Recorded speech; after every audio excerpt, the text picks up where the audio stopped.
Salut. Donc, je me disais, tu te souviens de ce qui t'a frappé à la drague, l'espèce de symbole ou le truc que t'as vu sur le sol? Tu crois que la société du crâne pourrait être liée à ce symbole? Je veux dire, on a une société secrète, la drague, la New-Yorkaise or et argent, le vieux Joe Bush. Je pense qu'ils sont tous connectés. Et je veux pas dire que ton père a lui aussi joué un rôle, mais il avait cette photo de Joe Bush. Et il a le tatouage de la chose que t'as remarquée à la drague. Tu ne trouves pas ça assez curieux? Moi, je trouve qu'il y a beaucoup trop de choses qui ne sont pas qu'une coïncidence. Je poursuis mes recherches sur le motif. Peut-être que Gladys posera son fusil un instant pour m'en toucher un mot si je lui montre. Je trouve ça génial que tu penses sérieusement à sortir de chez toi. Les pioles deviennent vite lugubres et ça te fera un bien fou. Envoie-moi un texto ou un mail quand tu décideras de sortir de ta caverne. Peut-être que je pourrais rouler au pas et jeter un jus de pomme sur le porche. Ok, donc, je suis allée interviewer le nouveau garde forestier ce matin. C'est pour ça que je t'envoie ça. Je t'assure, Ryan. Il y a vraiment un truc bizarre dès que je me mets à parler de la drague. La plupart des gens changent d'attitude.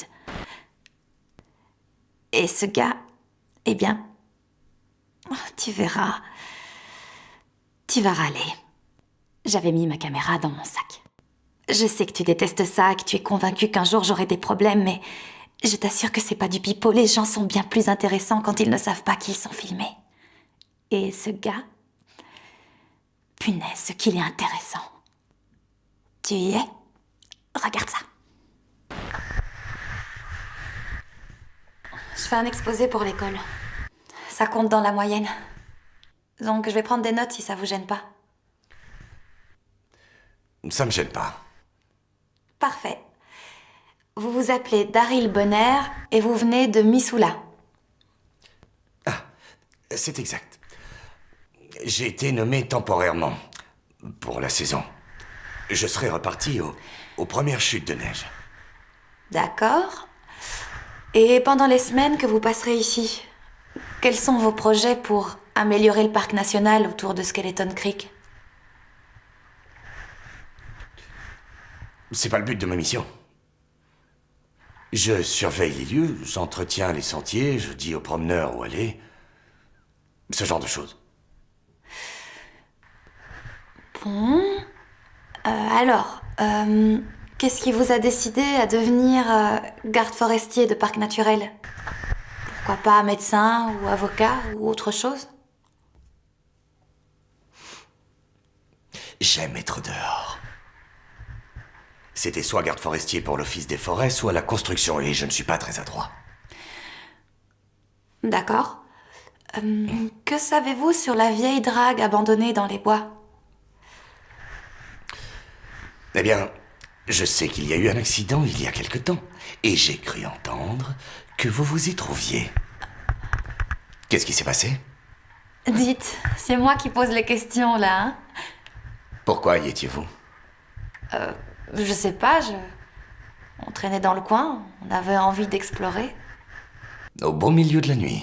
Ben, on voulait pas se faire coincer. Vous avez vu quelqu'un d'autre cette nuit-là? Non. On aurait dû?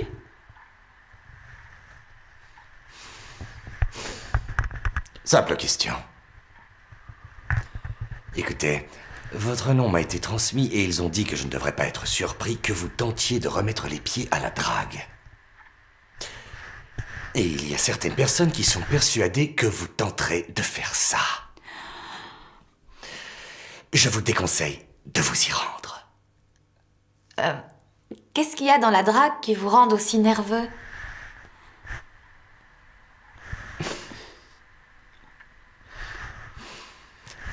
C'est un lieu dangereux et très délabré, comme vous l'avez constaté. Écoutez, l'heure tourne, on va abréger. Oh, Revenez une autre fois. Mais surtout, ne me rendez pas la tâche encore plus compliquée. Ouais, monsieur. Alors, à quoi ça correspond? Je veux dire, ça vient de moi ou alors il a l'air d'être un gars, genre super occupé. Et pourquoi il m'a demandé si j'avais vu quelqu'un d'autre là-bas? C'est trop bizarre. C'est genre, monsieur est nouveau dans le coin et tout d'un coup il se met à protéger la drague.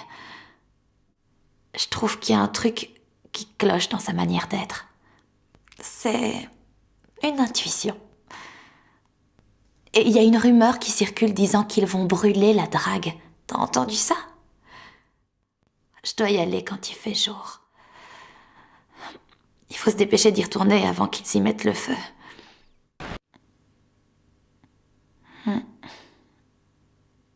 Ok. Alors, tâche de penser à moi entre 10 et 11 heures demain matin. Quand tu te brosses les dents. Je dirais que je suis malade, je resterai à la maison et ensuite, je sortirai en douce pendant que mes parents seront au boulot. Les fantômes ne se montreront pas au grand jour. Voilà.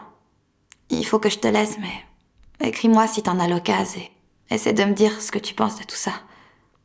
Et si tu parviens à t'armer de courage pour sortir t'installer sous le porche, fais bien attention au vol de canettes de jus de pomme. D'accord? Salut Ryan.